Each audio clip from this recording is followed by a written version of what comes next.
Welcome back to MyFinJourney, the podcast where we go inside the minds of the world's most international, intentional, financial thinkers and uncover how they build wealth, overcome setbacks, and design a life that they actually want to live. Today we're joined by Brock Fortner, known for making complex financial strategies simple and helping high earners keep more, grow more, and enjoy more. He works with business owners, physicians, and top performers earning $350K to $1.5 million a year, guiding them from financial confusion to clarity, control, and generational wealth. We're going to unpack the Rockefeller method, how to turn income into passive income, and the mindset shifts that separate the wealthy from merely high earning. Brock, welcome to MyFinJourney. Thank you for having me. Brock, help me understand, what exactly do you do and how did you get to where you are today? Yeah, so that was a really cool way to say that I do financial planning for clients all across the US. I've got a virtual practice. I mainly have two buckets of clientele. One that we just opened up, which I'm really excited about, which is individuals or families between the ages of 20 and 30, the first 10 years of their career. And that's really all about how do we implement the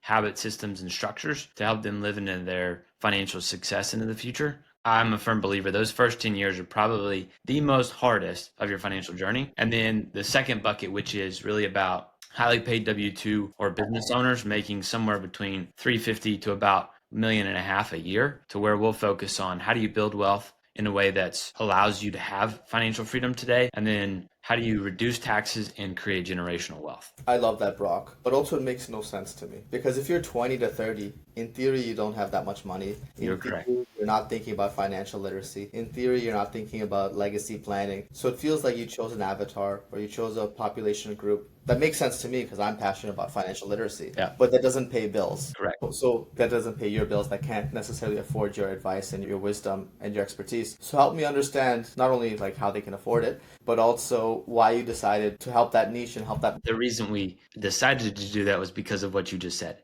There is no money in it. It's hard to do. Nobody wants to mess with it. That is like, I go to so many financial advisor conferences throughout the year, whether I'm a speaker or just an attender. And that is like the resounding thing that people say is like, nobody wants to help these people because there's no money in it. I'm in that age group and I notice all of my friends started asking me questions. So I'm like, hey, we can figure this out. And maybe we don't even have to charge anything for it. Maybe we just do it and have a set amount of time within our calendar to be able to do that. And I've been blessed to have a great practice that allows me to set that time aside. And it's really all about what are the things that help these younger individuals' families to really set themselves up for success. And it really is all about the habit systems and structures. One, it's talking about your cash flow structure. How do you receive your income? And then how do you plan to do something else with it? Because a lot of people, they just want to talk about, I can get you this rate of return, or I can do it for cheaper over here. Look at this best next investment. But the reality is, if you don't have control over your cash flow, none of those investments or fees do anything. Because at the end of the day, your wealth will either be created or destroyed by how you handle your cash. Because all wealth is created through free cash flow. If you don't have that part down first,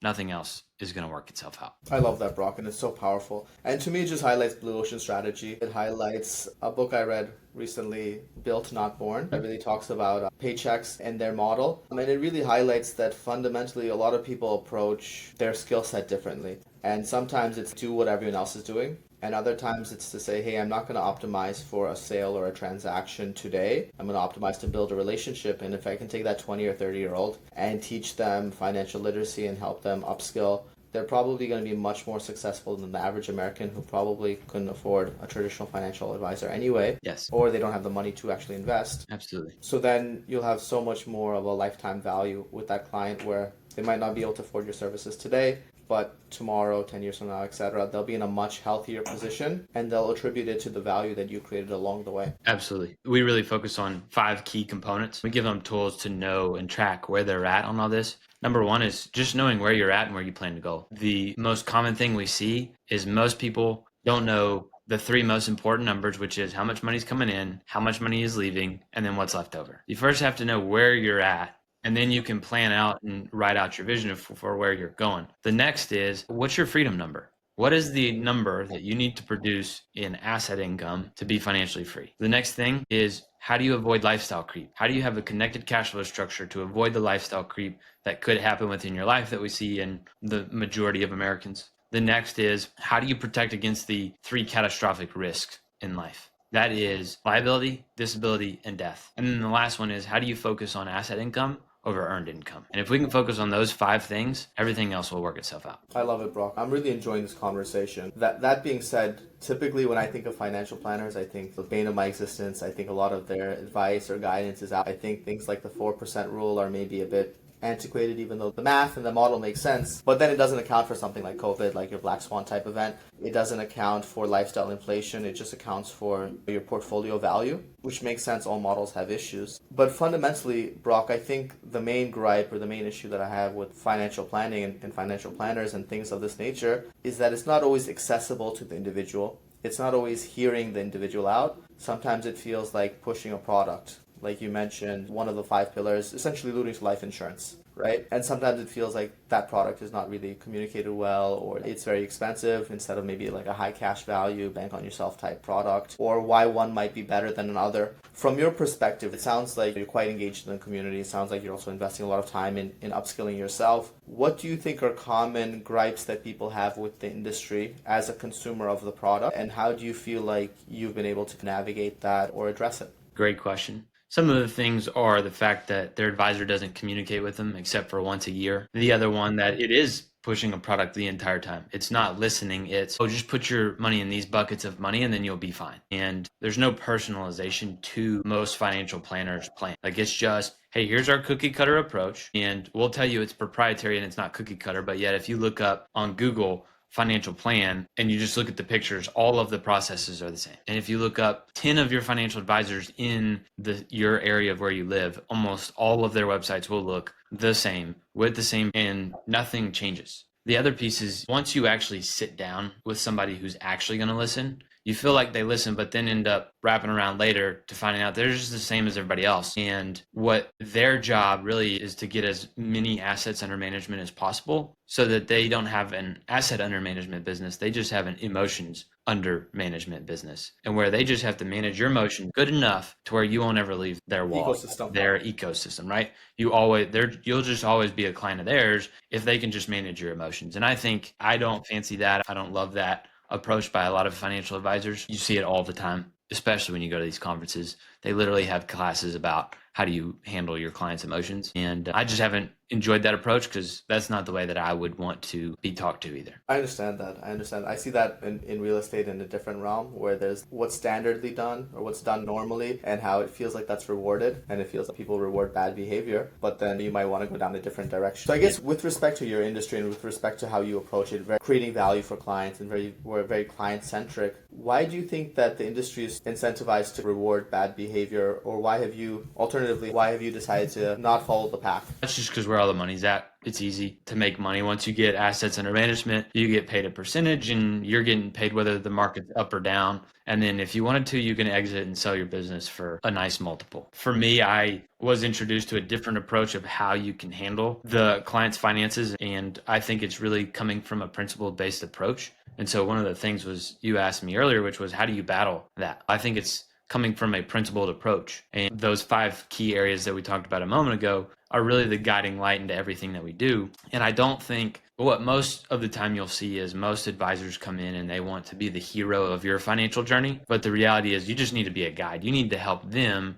to realize that they're the hero and not the financial advisor. And so if I can help you and show you, we just need to focus on these 5 key things with a couple rules and guides around it. Hey, 15% is what you're shooting for in saving on your income. You want to have at least 3 to 6 months of expenses saved up before you go do all these other things. Hey, you want these protections in place, because if you looked at how money works over time, all the effect is in the later years. If we sat here and we asked ourselves, how many things have to go right in your world for you to reach your maximum financial potential? You'd say all of them. But how many things have to go wrong for it not to work out? And the answer is 1. And so why don't we just get the best protection in place, so you don't have to constantly start over in the process? And so if we can follow these rules and these principles of how to build wealth the right way, everything else becomes personalized, and you can actually handle it on your own. You just might need a guide to help you take the right steps along the way. I love that, Brock. It's been I'm going to pivot for a minute, but before I do, I want to pause and just say, if you're finding a lot of value from this conversation, I'd really appreciate it if you could take a moment to subscribe, leave a 5-star rating, and share this episode with somebody who could greatly benefit from it. Your support helps us reach more people, and together we can all grow and build a better financial future.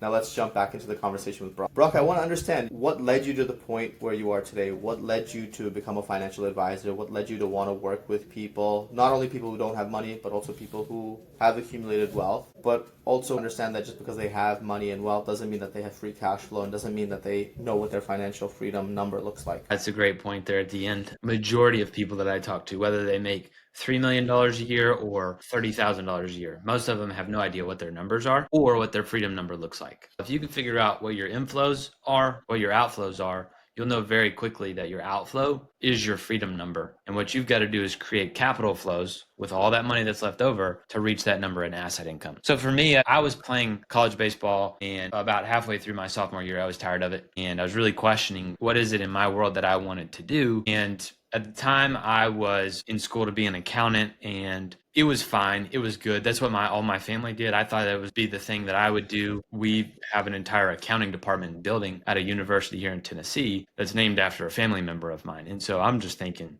this is the direction that I go. But then I started getting annoyed with the fact of I might get to the very end of my accounting homework and find out that I missed a problem on step 2 and I'm on step 20 and it's all wrong. So I started asking questions. I ended up coming into the business because my father was in the business, and he asked me to just come along and start going to his workshops and classes of which he was teaching people. And I thought, hey man, this is really something that I wanted to do. But I told him from the start, this is something that I want to do on my own. I don't want, in a nice way, I don't want anything to do with you in the sense of, hey, I'm coming under you and under your practice. Like, I want your teachings and help, but I want to try and go build something of my own. And 10 years later, here we are now, and things are going extremely well. And I still get coaching from him. It helps tremendously. And I've been blessed by having a lot of success throughout this whole time. I love that, Brock. And a lot of people talk about finding mentors, and everyone's journey is different. For you, why do you think that you didn't want to work under your dad and you wanted to start out on your own? What was the thought process? Yeah, something in me is just, I don't want anything to be given to me. I really want to work for it. I have grown up in a space where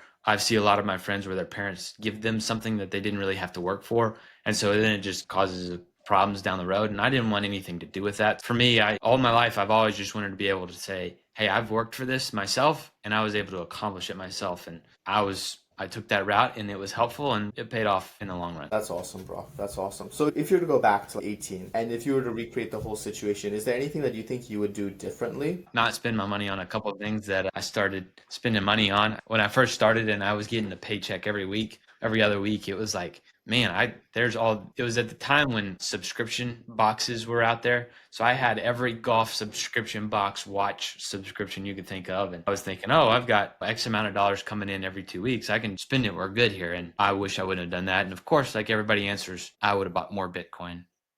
Beautiful, Brock. I love that answer. And so for you, like when you look at it, did you feel like there was maybe a disconnect between advising clients on creating their financial freedom number and saving 15%, etc., and like the habits that you see in your friend circles or in your family or anything like that or did you feel like the advice that you were giving out was what you were seeing in your personal life as well? I would say that I don't ever really bring up to my friends, or haven't for a very long time, what I did, how I do it, where I do it. But after a while, they've started to ask some questions. But what I noticed is I'd be at the dinner table or we'd all be hanging out and conversation would come up, or credit cards or savings, and nobody really had a big grasp on it. So then when I would ask questions, I'd quickly realize nobody's really paying attention to what's going on. There's a very select few that really know what's going on within their world. And I'm a big believer that first we start at awareness. Once you become aware of something, you can measure it. Once you measure it, you can track it. Once you track it, you can improve it. And so for me, I thought it really came down to, how do we speak to these younger families, these younger individuals about,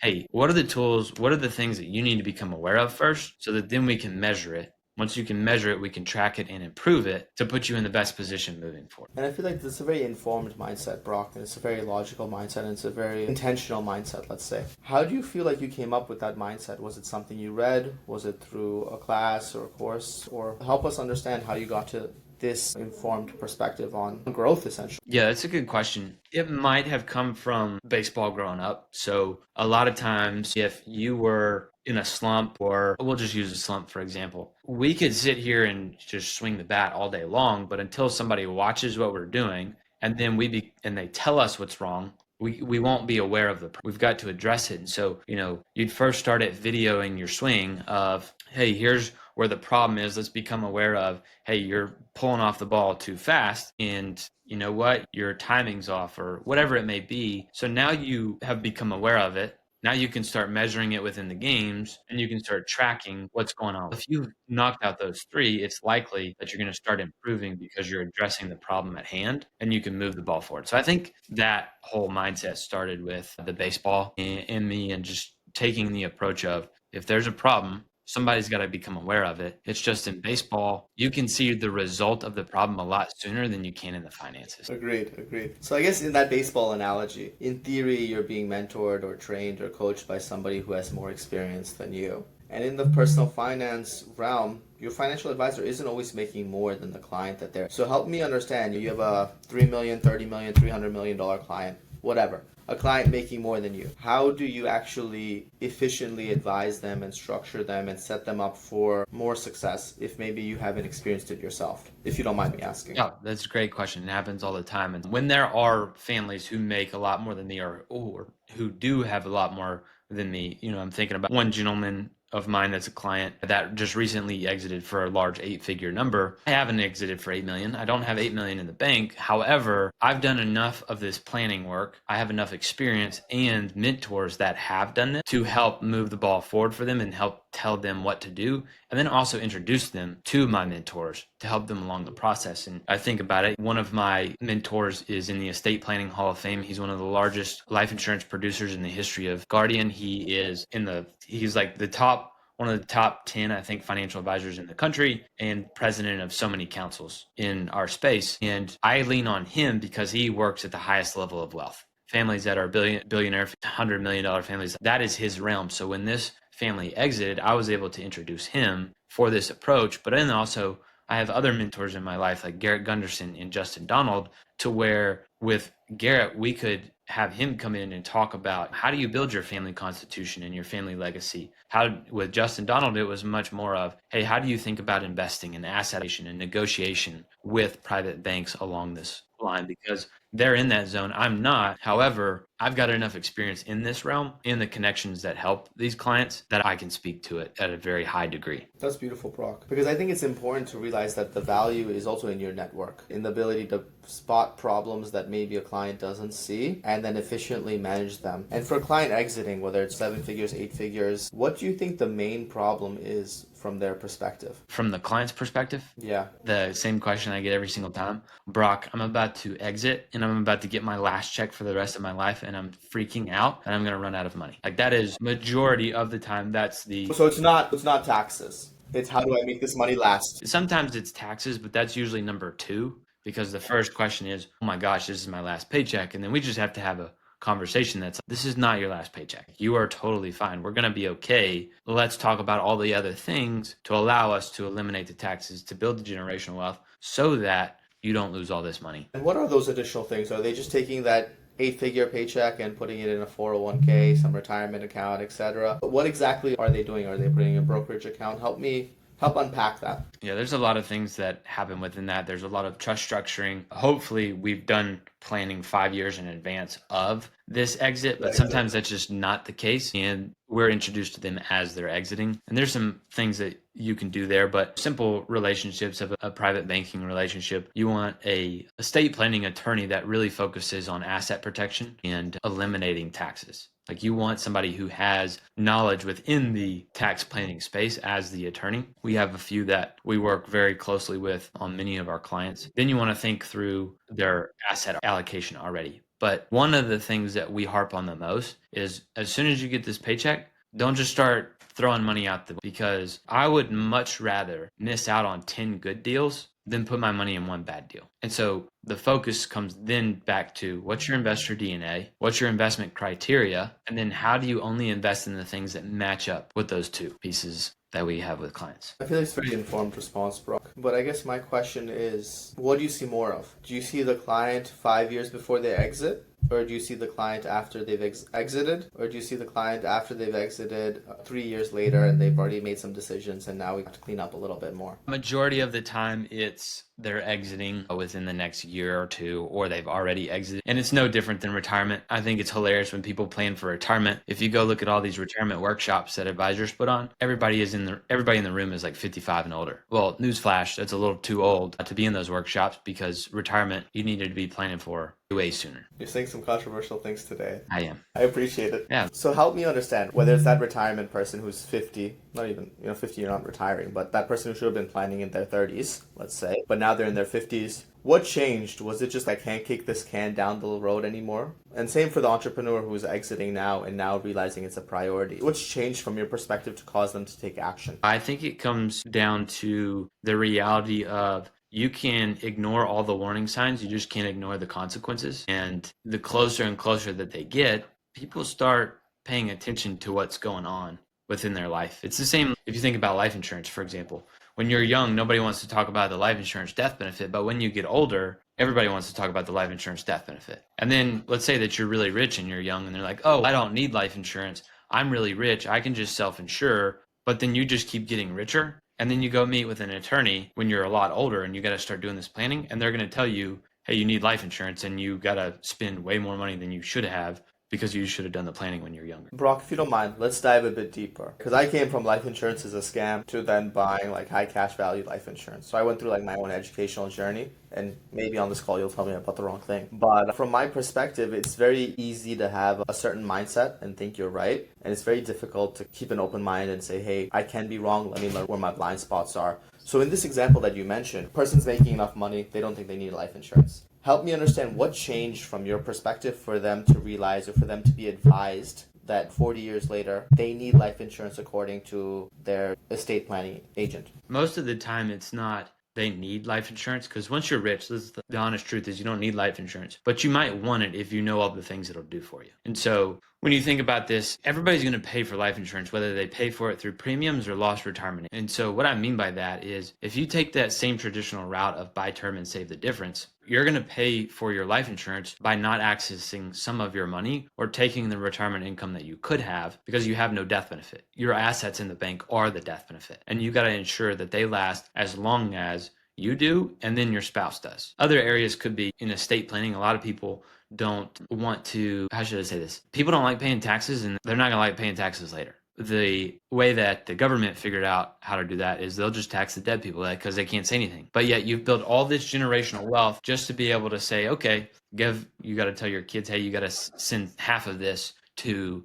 the government. That wasn't very good planning. But when you have a permanent death benefit in place, now you're able to position your assets in a way that you are the one who gets to figure out the distribution and the taxes on these, not the government, and you're the one in control. And just to dive a bit deeper, Brock, you're talking about somebody who's worth maybe more than 15 or so. Somebody who has a massive estate. What are the numbers, right? Like in terms of you could start off with $2 million. We did a planning the other day where there was a gentleman. He was projected about $1 million in retirement assets, but he had a certain amount of income coming out, and we were able to show him how to double his income, nearly double his income, and have $400,000 less when he showed up at retirement of money in the retirement assets. So we were able to show him how he could have small assets spend like big assets for his retirement, just because of the way that we positioned different products. So I guess let me rephrase the question. Initially, right, when we're talking about somebody dying, there's a certain ceiling where whatever they pass on to their kids is tax-free. Yep. I was assuming maybe 15, right. maybe the number's a bit different. So when we're saying, hey, this person is going to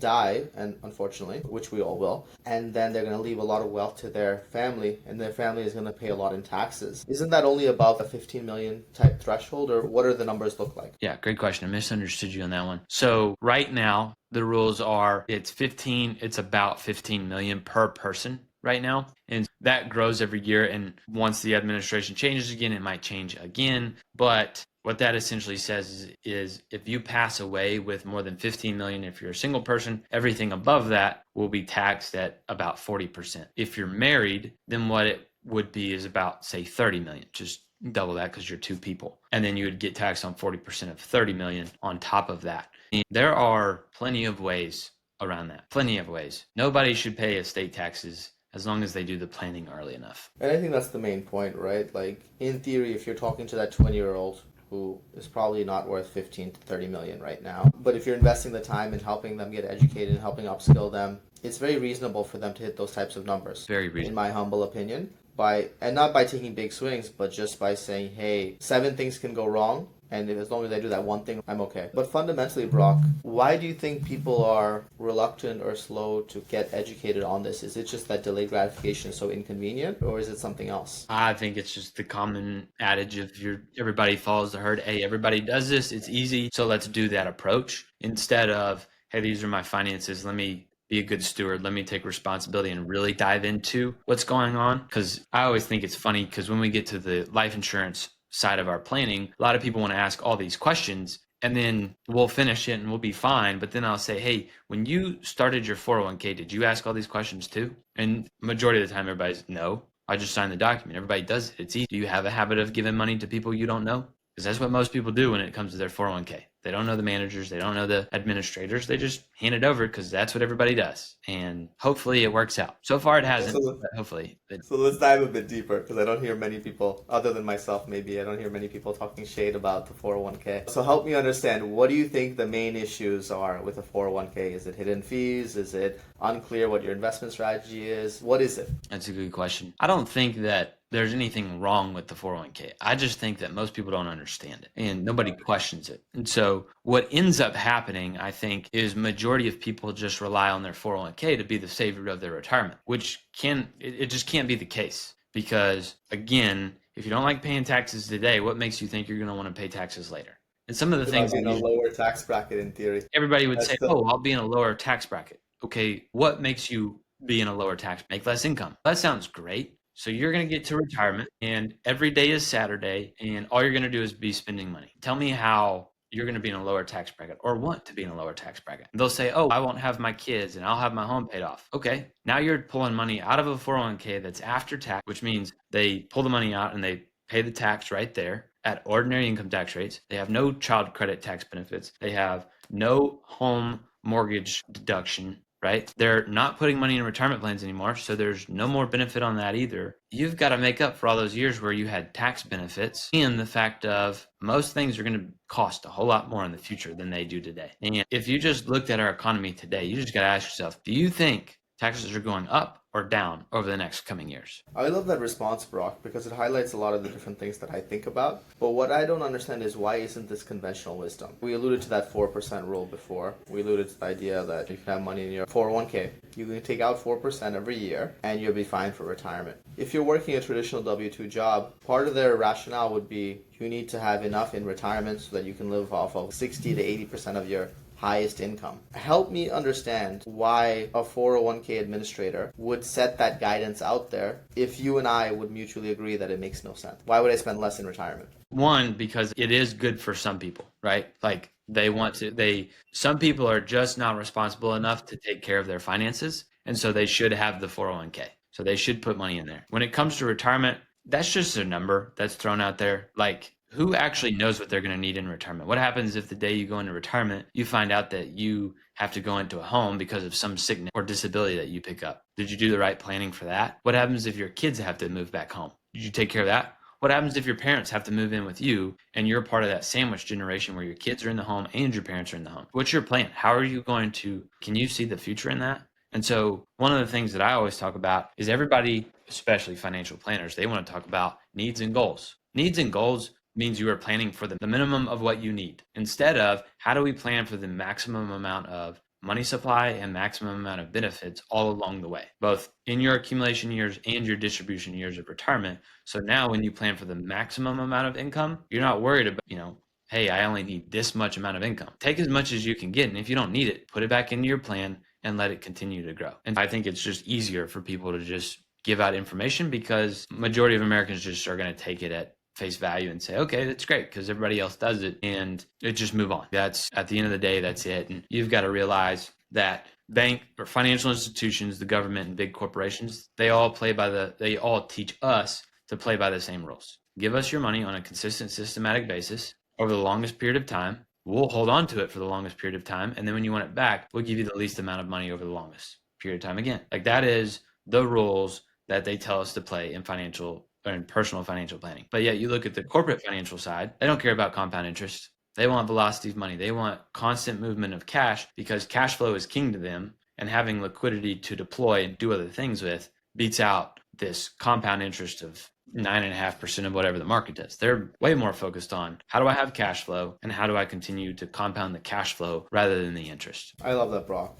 And I think it highlights a huge discrepancy that once you highlight it doesn't really make sense. So how do we go from turning earned income into passive income? Number one, investing back in yourself. So a lot of times people will say, oh, I'm going to go get passive income, so I'm just going to go invest in a bunch of these things like Forex trading or crypto or real estate. I'm going to flip houses, whatever it is. But then they forget that where you grow your wealth without growing yourself, you've created risk. You always want to grow yourself and your knowledge before your wealth. And so something we say in the Lifestyle Investor Group that I'm a part of is your financial literacy and education should outpace your finances by a good 5 years. If they're not, you're really going to start inviting risk into your world. And it first starts at how do you invest in yourself? How do you learn about these investments and then move forward into the investments that you know and trust so that when you do invest, you have knowledge, experience, expertise in, and then you just couple them with purpose and passion and you know it'll work over the long run. What do you think the biggest risk is in that situation? If you're that 20-year-old learning about strategies that a 25-year-old should be making, or if you're that guy making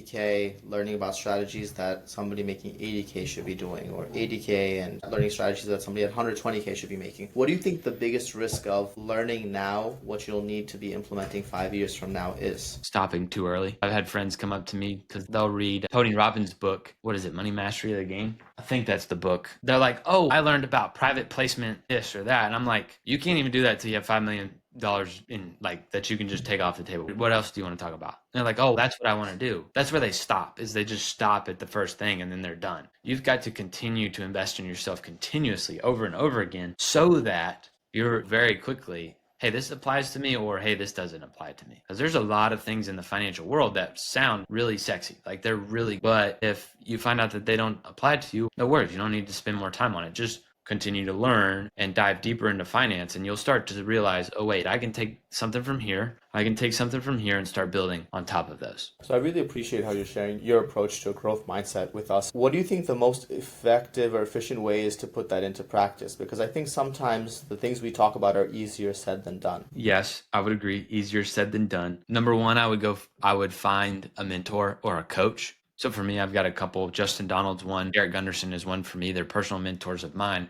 that I can go to in times of need and when I have questions or need help on things. The other piece is once you have that mentor or guidance from someone, how do you partner someone and be open with them about your situation so that you can start to move the ball forward? Because you're going to need a guide. You're the hero in your story, but you're going to need a guide to help you make the right decisions along the way. And that's where it comes into play of working with somebody like me or one of my peers that's truly going to help you put in the right habit systems and structures or whatever it may be in place for you, because they've either been there or they've done enough work to know where you need to go or the next step that you need to take. That makes sense, Brock. So I guess continuing the same theme, right? You're that person who's looking to grow in theory. You figure out how to grow. Sometimes people have a stumbling block of, is it worth the money? Should I spend $1,000, $100,000, $1 million for this piece of advice that could 10x my growth? Or it could be a waste of time and I could get there anyway. I can grow fast enough anyway. I don't need people. How do you think people should be thinking about their growth to overcome that mindset, both for themselves personally, but also for their own personal financial freedom? Yeah. There's an order in which I like to help people think about investing. Number one is your energy. This would be like your nutrition, a workout plan, a workout coach, because if you don't have any energy, what's the point of all the investments that you made in the first place? So first invest in your energy. That way you can show up as the right person. The next is, how do you invest in your skill set and knowledge? Because your income is a byproduct of the value you create. You want more income, create more value for people. How do you create more value? Gather more knowledge. You gather more skill sets. You grow your skill sets. The next is, how do you invest in becoming a better investor? So learning about the things that you want to invest in that everybody talks about, real estate, crypto, whatever it is that feels like, hey, these are the things that I want to learn. Start there. Start with books, start with mentors, start with classes, like whatever it is, just start somewhere. And then once you feel like you have enough knowledge and you're ready, then you invest in those cash flowing deals, or what I call cash flow engines to really start propelling yourself forward. And what is your favorite cash flow engine, if you don't mind me asking? My favorite cash flow engine, I pair my life insurance policy with real estate a lot of times. And is it high cash value life insurance, or is it like a premium finance and just going super leveraged max? No, No one should do this. This is not financial advice. This is just a Yeah. fun educational podcast. Yeah, So- I pay my own premiums. I don't have a bank finance them. I pay my own premiums and then use those premiums towards other investments. I'm a part of RV park projects and single family home projects, multifamily. A lot of different aspects out there. I like the real estate world because that's where my family was at too. Okay, awesome, man. I appreciate, Brock, you taking the time to join us on this episode. And I appreciate you diving a little deeper on the strategies just to make it more actionable, because the mindset stuff is crucial. It's really the foundation, in my opinion. But sometimes people treat it like fluff, even though it's really not. But sometimes it's the strategies that really are the final nail in the coffin to really build that lasting wealth that everyone's really looking for. So if you took one insight from this conversation, don't just think about it, act on it. That's how real financial freedom is built. And if you're looking to build real financial freedom, Brock, help us understand, where can people connect with you, reach out to you? How can they best pick your brain a little bit? Yeah, the best place is probably connecting with me on LinkedIn. And then they could go to my website at stonecenturyfinancial.com. And if they wanted a free copy of What Would the Rockefellers Do, if they just go to book.stonecenturyfinancial.com, we'll give you guys a free copy of that book too. Awesome. So what we'll do is we'll drop all the links in the show notes. Make sure to subscribe, leave a 5-star review, and share this episode with someone who's serious about their financial freedom. Until next time, keep learning, keep building, and keep moving forward on your financial journey. Bye, guys.